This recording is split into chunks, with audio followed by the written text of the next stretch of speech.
আমি নামাজে দাঁড়াবো, দাঁড়ানোর পর আল্লাহ আকবার বলবো আমি, এটা বলে তাকবীর বলবো আমি। এখন কথা হলো আল্লাহ আকবার যে বলবো এটার দলিল আছে কোথায়?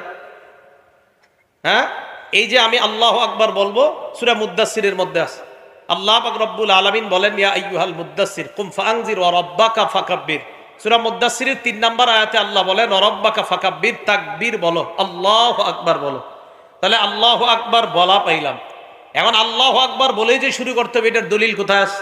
তিরমিজি শরীফের 3 নম্বর হাদিস, তাহরিমুহা আত-তাকবীর। তুমি নামাজের বাহিরে যে বৈধ কাজগুলো আছে এই বৈধ কাজগুলা আল্লাহু আকবারের মাধ্যমে হারাম করবা। নামাজের বাহিরের বৈধ কাজগুলা আল্লাহু আকবার বলে ওই বৈধগুলাই নামাজে হারাম করতে হবে। নামাজে খাওয়া কি বৈধ না অবৈধ? নামাজে অবৈধ।